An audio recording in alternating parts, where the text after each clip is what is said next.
Mi nombre es José Antonio Fernández, y le doy la bienvenida a Pantalla de Cristal, el primer programa de la televisión en el mundo dedicado exclusivamente a presentar a nominados y ganadores de festivales de películas, cortos, reportajes, documentales, anuncios, series y videoclips. En esta ocasión estará con nosotros Rogelio Ortega, realizador de Escuadrón 201, documental que fue nominado finalista en el Festival Pantalla de Cristal por mejor animación, mejor banda sonora música, mejor realización de audio y también por valor testimonial. Escuadrón 201 le da valor a los mexicanos que combatieron en la Segunda Guerra Mundial. Invito al estudio al director Rogelio Ortega. Rogelio, ¿cómo estás? Muy bien, José Antonio, ¿cómo estás? Un gusto que estés aquí en el estudio de Pantalla de Cristal con este documental, que es un documental que narra una historia que a veces en las calles la gente dice, ¿existió el Escuadrón 201? ¿Fue verdad? Si fueron, supongo que por ahí te nació a ti la inquietud de decir, vamos a hacer esta historia porque tiene esa parte de rumorología en las calles. ¿Fue algo así lo que te motivó? ¿Qué te motivó a hacerlo? Bueno, realmente la idea de hacer el Escuadrón 201, el documental, no es mía, sino que nace de un amigo que se llama Pablo Mondragón, quien manda un saludo y que es músico, y comenzó como todas las buenas historias en México en una cantina. Después del Festival de la Memoria en Tepoztlán, fuimos ahí a departir un rato y él me decía, fíjate que yo tengo una idea de hacer un documental sobre el Escuadrón 201. Tengo algunos contactos, tengo algunos amigos, pero no hemos podido hacer nada. Entonces nos entrevistamos con algunos de los sobrevivientes del escuadrón y empezamos a dar forma al documental. Y después añadimos a historiadores. Y a ti, ¿tú sabías algo del Escuadrón 201? Dijiste, sí, será verdad lo del Escuadrón 201. Es la historia oficial, porque también esta parte de la historia oficial, siempre el documentalista pues debe tener sus dudas y empezar a descubrir, a escudriñar, a sacar documentos para saber qué es lo que sucedió. Sí, claro. De hecho, me parece muy curioso que lo digas, porque es la duda de muchas personas. Por un lado, todos tenemos una referencia acerca del Escuadrón 201. Si yo digo la frase Escuadrón 201, la gente lo ubica, sabe que existió, sabe que hay una colonia, que hay una estación del metro, que hay una calle, que hay un avión en algún lado y algún monumento haciendo mención del Escuadrón 201, pero no saben más allá. Después hay otra serie de personas que saben que fue a la guerra, como lo que yo sabía. El Escuadrón 201 participó en la Segunda Guerra Mundial y es la única participación de México en el extranjero en un conflicto armado, pero más allá no se tiene conocimiento. El Escuadrón 201, claro que estuvo peleando en la Segunda Guerra Mundial, estuvo en Filipinas. En este momento, cuando ellos se ofrecen como voluntarios, porque se ofrecen como voluntarios, la guerra todavía era muy álgida. Si bien era cierto que los aliados iban a ganar la guerra y se sabía, se pensaba que Japón iba a prestar muchísima resistencia. En este momento no se tenía idea de la bomba atómica y muchos pensaban que Japón iba a pelear hasta el último hombre y probablemente lo hubiera hecho. Y la gente del Escuadrón 201 peleó y peleó duro. Fueron combates reales, verdaderos, que tú los recreas dentro del documental. Esa parte también es muy importante. Tú buscaste que sí se viera que la gente del Escuadrón 201 había combatido de veras en la zona. No era únicamente el decir, mándenlos, llévenlos, que se den una vuelta y se regresen. No, sí combatieron y combatieron con seriedad y estuvo muy fuerte. Combatieron y tuvieron bajas tanto en entrenamiento como durante el combate, bajas que se tienen con los pilotos, pero también hay otro grupo de gente que va ayudando a los pilotos y que también tienen bajas, a veces por enfrentamientos en tierra y a veces también por las propias enfermedades, por maniobras de desembarco, ¿no? La guerra es así y en ese momento México participaba como cualquier otro contingente. No es fácil ir a la guerra y menos en una guerra que fue la Segunda Guerra Mundial. Si nos permites ver un pasaje de tu documental, claro. Vemos un pasaje de este documental, Escuadrón 201. 1941, hay que imaginarse, precisamente, y finales de 1941, la mitad de la Segunda Guerra Mundial. Estaban todos los países directa o indirectamente comprometidos, ya sea en franca alianza militar, ya sea indirectamente como suministradores de materias primas, cuando menos apoyo político, logístico de alguna manera. Por un lado, las potencias del eje, que eran Alemania, Italia y Japón, y los aliados, especialmente encabezados por el Reino Unido, la Gran Bretaña, Irlanda del Norte, Francia. La declaración de guerra del gobierno mexicano en contra del eje Berlín-Roma-Tokio se produce hacia mayo de 1942, a finales de mayo del 42, después de que se suscitaron dos hechos que se dieron en el Océano Atlántico, donde se hundieron dos barcos mexicanos petroleros, el Potrero del Llano y el Faja de Oro. Los alemanes hundieron algunos de nuestros barcos que transportaban petróleo para los aliados, y pues eso no les caía nada bien. Entonces esto encendió a México un gran enojo, ¿no? Entonces el presidente, como no teníamos las armas para entrar a la guerra y no queríamos entrar a la guerra, mandó una reclamación porque habían atacado un barco neutral y pedía reparación de los daños, ¿no? El barco y la gente que murió. Esperó 10 días y a los 10 días, en vez de llegar una carta diplomática, hunden otro barco. Despreció el reclamo de México y por conducto del ministro del Exterior nazi, entonces Ribbentrop, dijo que la mejor respuesta era seguir hundiendo más barcos mexicanos, y así lo hicieron. Nos hundieron primero al Potrero de Llano y luego al Faja de Oro y luego a otros 4 más, el Tuxpan, las Chuapas y ¿cuál era el otro? El Oaxaca y no recuerdo el otro cuál, el Tampico me parece que eran los barcos. En aquellos tiempos había gente que vendía periódico y gritaba las noticias, ¿no? Entonces dijeron, México fue atacado y hundieron un barco y mataron a los marines. Acerca de esta teoría de que fueron los estadounidenses los que atacaron uno de nuestros barcos petroleros para provocar nuestro ingreso en la Segunda Guerra Mundial. La verdad, comprobada y documentada en un pequeño pero excelente trabajo de investigación del ex embajador Mario Moya Palencia, es que no fue así. Ese barco fue atacado por un submarino alemán comandado por Reinhard Suren.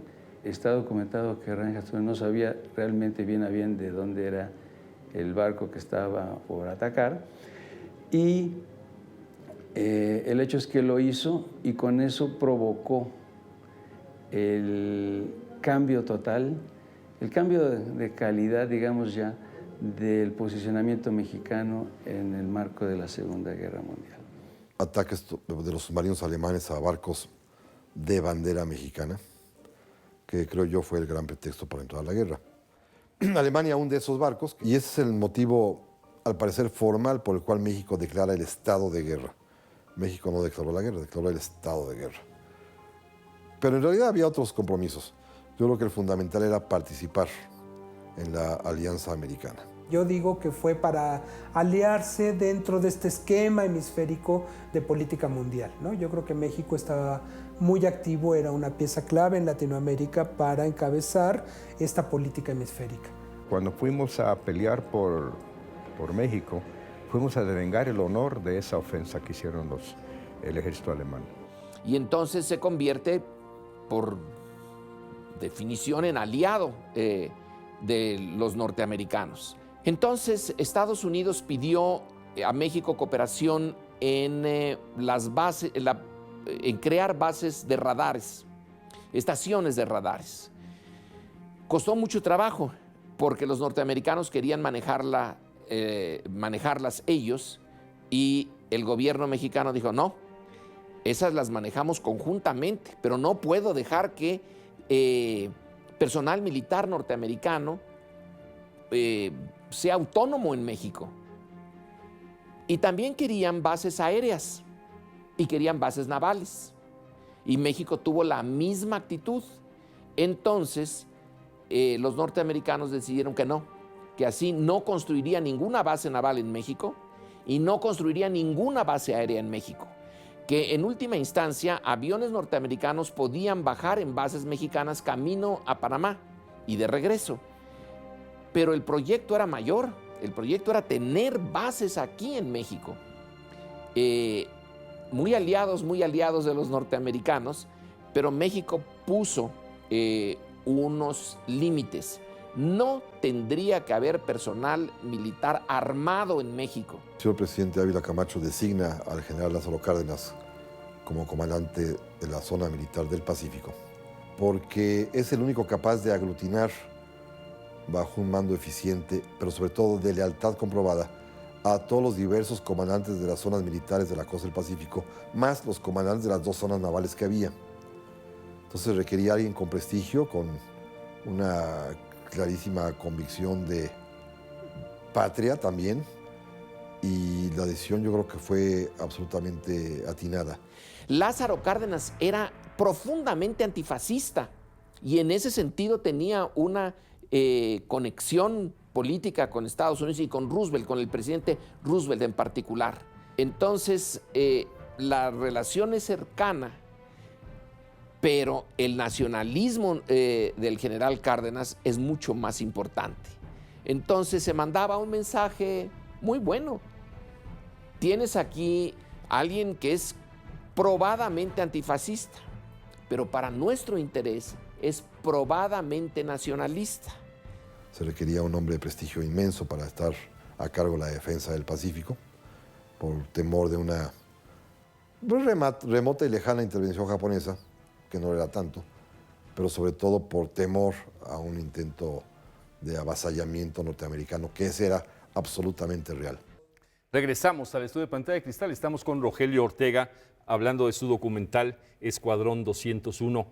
Y cuando tú hiciste las investigaciones, cuando encontraste documentos, empezaste a hablar con la gente que tenías que hablar dentro de todo el documental, encontraste que estaban bien preparados los pilotos mexicanos. ¿Cuál fue tu primer acercamiento? ¿Qué viste en ese primer trabajo que hace un documentalista? Este documental tiene 2 participaciones muy importantes. Por un lado, los pilotos sobrevivientes del Escuadrón 201 y por otro lado, una serie de historiadores como de la talla de Lorenzo Meyer, de José Manuel Villalpando, de Gustavo García, que en paz descanse. Yo quería recabar 2 historias. Por un lado, la historia de vida, la historia humana de los pilotos que fueron siendo muy jóvenes, y por otro lado, que los historiadores nos dijeran los datos duros políticos y económicos de cómo benefició a México la participación en la guerra, porque esta es la parte más importante. Muchas de las cosas del auge económico que tuvo México en esos años se debió a la participación con el grupo aliado, ¿no? Había una negociación ahí, que eso es lo que es importante, que tú lo subrayas dentro del documental. Hay una negociación. México no va solo a la guerra. No, había pasado la expropiación petrolera. Entonces México estaba ríspido con Estados Unidos, estaba friccionado con los Estados Unidos acerca del petróleo, ¿no? Y la participación de México del lado de los Estados Unidos sirvió para que México hiciera alianzas con Estados Unidos, porque realmente las relaciones internacionales de México son las relaciones que se tienen con Estados Unidos. Positivas o negativas, nuestra historia está a la par. Es nuestro vecino. Hacemos una pausa, Rogelio, hacemos una pausa y regresamos. Estamos aquí en el estudio de Pantalla de Cristal conversando con Rogelio Ortega. El documental de Rogelio Ortega emociona porque hace sentir al público la experiencia que vivieron los militares mexicanos del Escuadrón 201 al combatir con sus aviones contra el nazismo en la Segunda Guerra Mundial. Las animaciones del documental son una recreación de los hechos reales.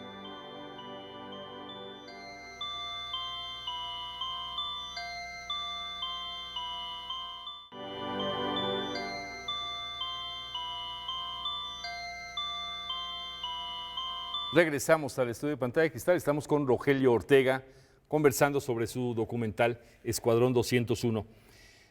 Tú buscaste que el público sintiera esa emoción de los aviones, no nada más te quedaste en los testimonios. ¿Cómo te planteas esto? Porque es un reto mayor, que además nunca nadie lo había hecho en México. Mira, la recreación que hicimos es sobre todo una cuestión financiera. Realmente en México existe mucha capacidad para hacer diferentes recreaciones y a veces lo que falta es dinero.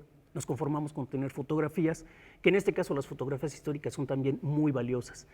Las recreaciones que hicimos de los aviones, por un lado con Ruslan y con Eric, 2 personas que trabajan conmigo haciendo las animaciones, y su equipo de cada uno de ellos, fueron muy agradables para mí porque nos daban esta sensación de estar ahí en la guerra.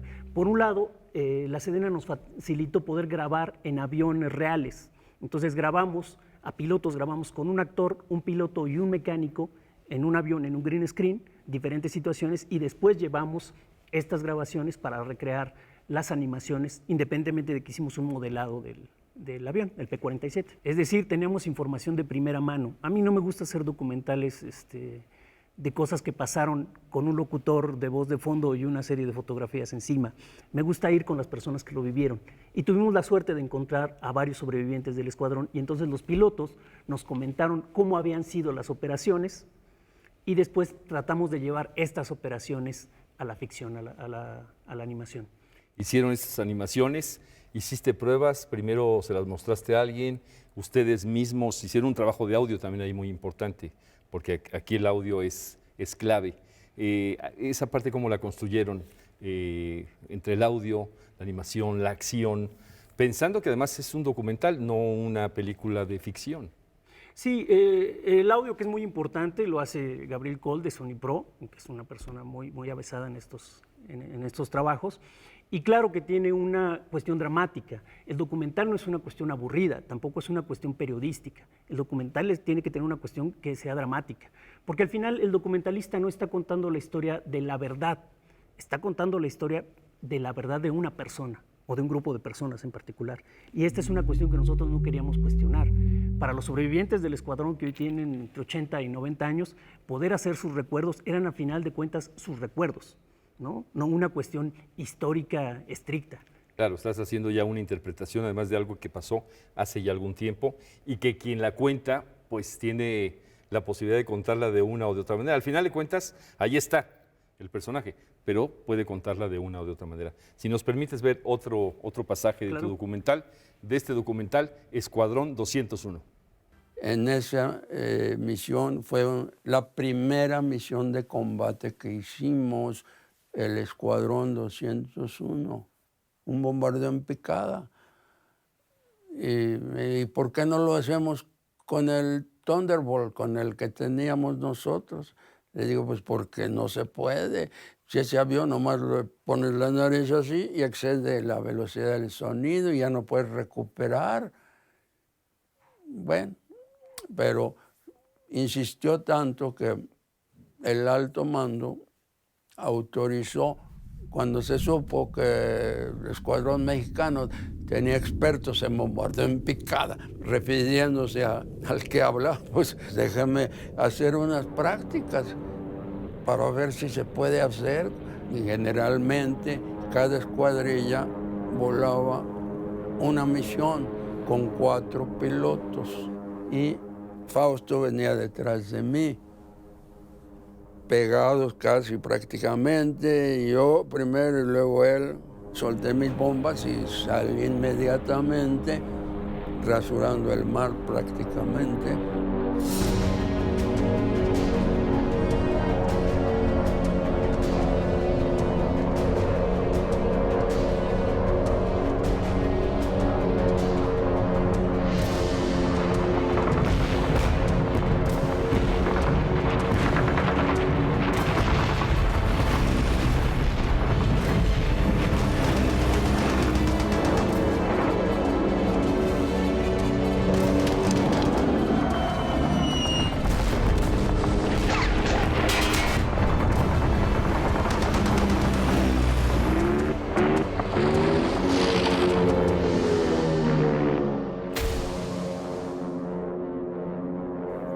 Vino el blackout. Yo cuando recuperé la visión y el avión subiendo, pues volteé a ver a Fausto si me seguía, y efectivamente me seguía un aeroplano que era el líder del segundo elemento. Y ese se me pegó y me hacía señales así con el micrófono en la mano,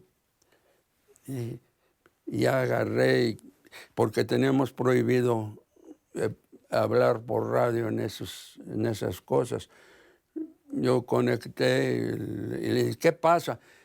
Lo único que me dijo, tiraron a Cachito.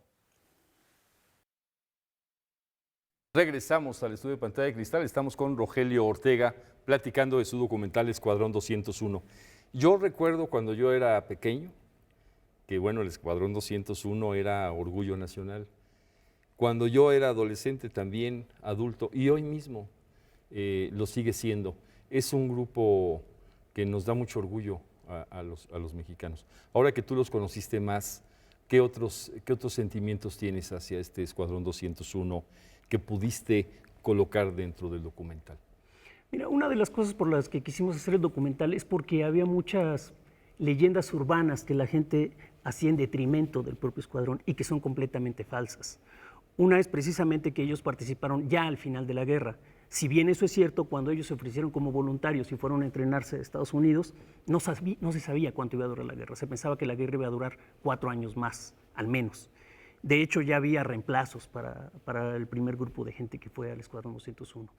Y otra serie de comentarios que se hacían con el equipo que usó el escuadrón. El Escuadrón 201 usó estos aviones P-47 Thunderbolt, que en ese momento eran los aviones más modernos que existían y que era muy complicado pilotearlos y enseñar a pilotearlos porque son aviones de una sola cabina. Entonces era como no podías tener un copiloto, un entrenador que te dijera, realmente los muchachos tenían que volar los aviones por sí solos. Eran máquinas muy poderosas, las máquinas más poderosas de ese momento. Valientes, todo el equipo del Escuadrón 201, yo creo que sí se ha mantenido esa imagen. A veces, como tú comentas, hay leyendas urbanas alrededor de eso, pero tú ahora con el documental estás dejando todo totalmente claro. Sí combatieron, sí fueron valientes e incluso tuvieron bajas, aunque también pues provocaron muchas bajas en el enemigo, como se dice en el lenguaje militar. O sea, hacemos una pausa y regresamos, estamos aquí con Rogelio Ortega, quien es el director del documental Escuadrón 201. El documental de Rogelio Ortega no deja dudas. El Escuadrón 201 sí combatió en la Segunda Guerra Mundial y fue protagonista. Recibió honores y los recibe todavía.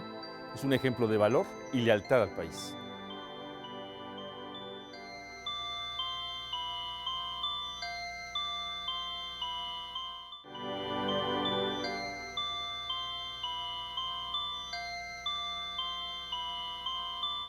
Regresamos al estudio de Pantalla de Cristal. Estamos con Rogelio Ortega, quien es el director de este documental, Escuadrón 201.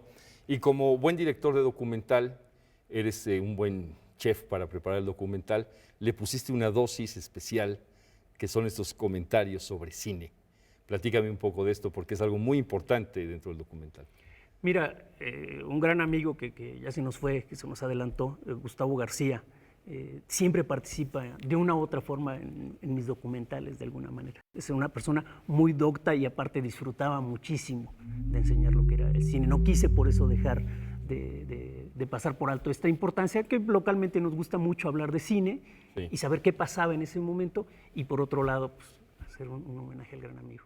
Él tenía una frase que siempre utilizaba cuando una película era de su gusto, y decía, es una joya esa película, ¿no? Yo aquí, haciéndole un homenaje, un tributo también a Gustavo García, te diría, son una joya sus comentarios. Siempre son una joya sus comentarios. Si nos permites, vemos un pasaje de este documental, Escuadrón 201, dirigido por Rogelio Ortega. En 1945 se estrena la película Escuadrón 201 de Jaime Salvador. Mira, se hicieron películas sobre el Escuadrón 201 porque era el esfuerzo más visible y espectacular de nuestra participación en la guerra. Ahora, lo que a mí me parece fascinante de Escuadrón 201 es que casi es como que el esfuerzo de los republicanos españoles por demostrar que ellos también combatieron en el Pacífico, ¿no? O sea, el director es español. Dos de los actores, cuando menos, son españoles, Ángel Garaza y Rojo, ¿no? Y además un poco la idea también de que pues, Ángel Garaza, que no podía ocultar el acento, nunca pudo ocultar el acento, pues tiene que decir que es hijo de un panadero, ¿no? Y el panadero es Orellana, pero bueno, y además que sean los dos que mueren, que eso es lo bonito, ¿no? O sea, los dos que mueren en la película resulta que son los únicos dos actores que son españoles. Es la suma, es una película suma de todas las ingenuidades ideológicas del cine mexicano, ¿no? Caso opuesto es la exaltación del indio. O sea, la aparición del Escuadrón 201 en Salón México, aunque es completamente episódica y marginal, es mucho más espectacular. O sea, es más de adentro, sí te la crees. Sí, ese es el escuadrón. Esos son los aviones, esos son los pilotos. O sea, sí te apantalla, sí cuando ves aquello. Vamos, esos 4 minutos de película en donde aparece el Escuadrón 201 valen mucho más que toda la película de Jaime Salvador, pero con mucho. Regresamos al estudio de Pantalla de Cristal. Estamos con Rogelio Ortega hablando de su documental Escuadrón 201.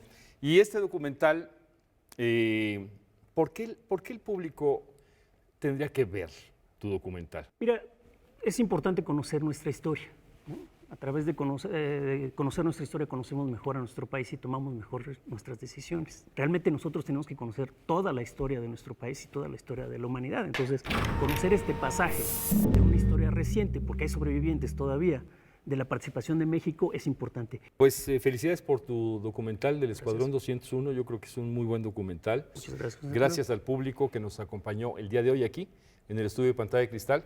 Nos vemos en la próxima.